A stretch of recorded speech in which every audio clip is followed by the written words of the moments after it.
เดี๋ยวเขาบอกไปทายที่หาดเลยป่ะ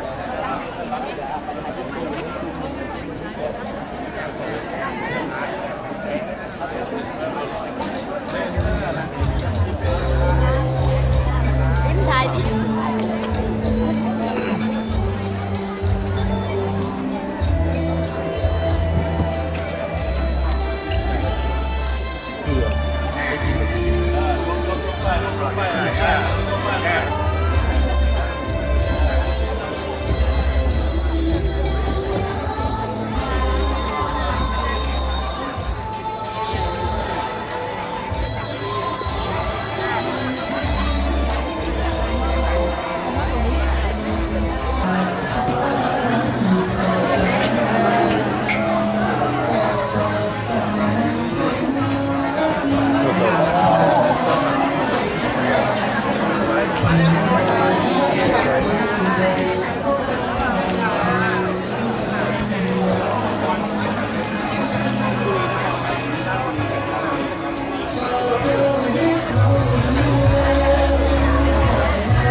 ในนามต่างหน้าสถานเอกอัครราชทูต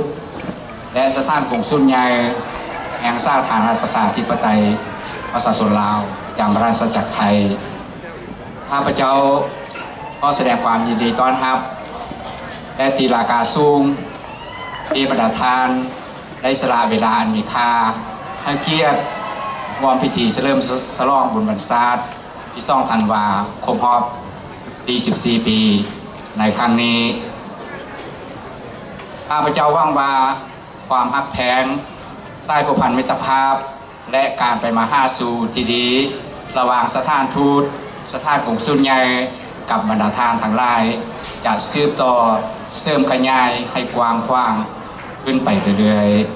ๆบรรดาทางและแขกที่มีเกียรติวันที่2 ธันวาเป็นวันที่มีความหมายสำคัญ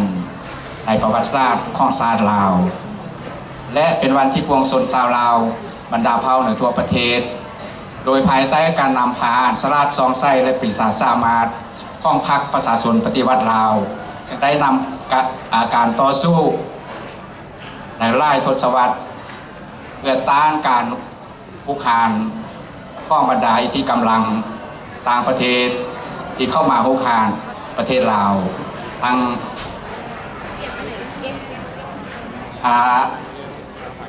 เก่าและใหม่มาเป็นเวลายาวนานจนได้รับชัยชนะและสถาปนาประเทศเป็นสาธารณรัฐประชาธิปไตยประชาชนลาวในเมื่อวันที่2เดือนธันวาคมปี1975มาบาดนี้เฮากะสิเล่าอันตั้งแต่เอามูลเหตุที่มาเฮากะสิเล่าอันตั้งแต่เอามูลเหตุที่มาทางสายัมพาเล่าเฮาเข้าดินอันสายัมพาเล่าเฮาเข้าดินจากแดนดินผู้ล้านสร้างเสียงทองจากแดนดินผู้ล้านสร้างเสียงทองนี่ปากพี่น้องกินเต้าเนาหลังอันได้คำเสือกเข้ามาบุกงานเล่ามาสวยตาขับไล่มีเรามาสวยตาขับไล่มีแล้วโยพีแต่หันสันมาแล้ว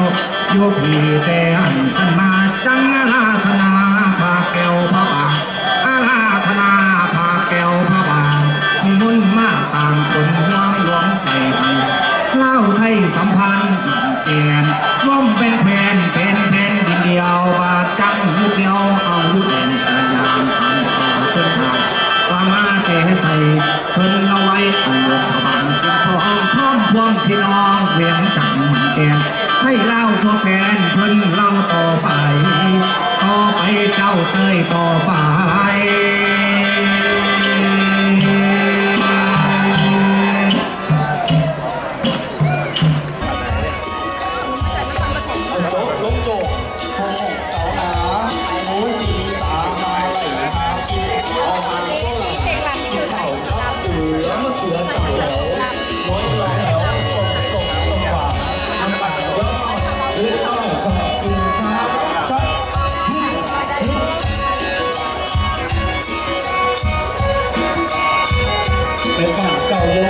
ทุกเขาถามในฝันต่อน้ำคืองามของเราเอาไม้พัดเต่าตอกแอะเปลี่ยนกวายผู้สาวแม่มาแม่ดีแม่กันช้าจะ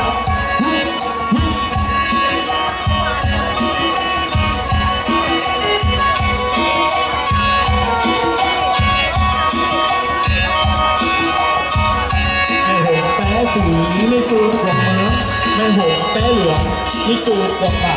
ไม่กลุ่มสีดาโอ้ขาวดูตื่นส่งน้ำหนาผู้สาวทรงดำช้าช้า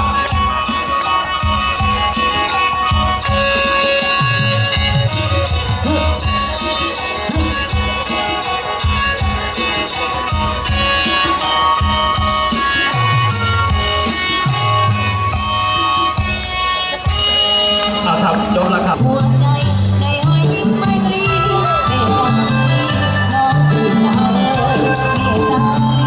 น้องคือเรา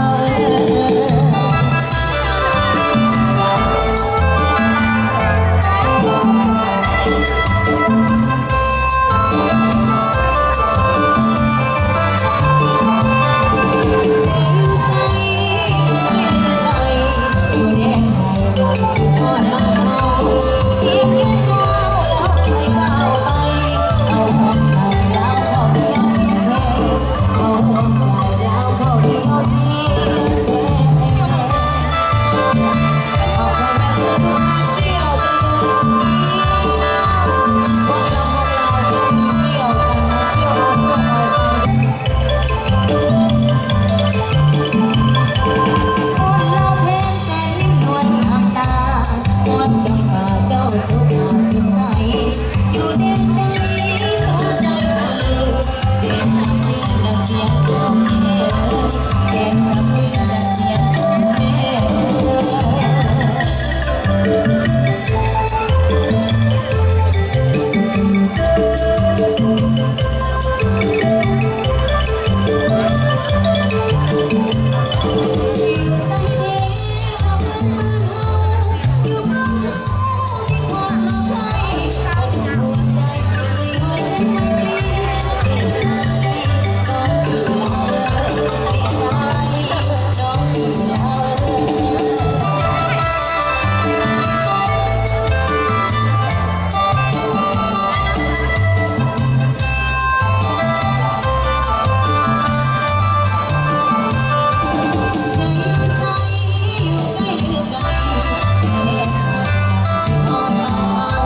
จีนมารวมแป้เมืองงามแต่ละชนเผ่ามีฉายาให้จำ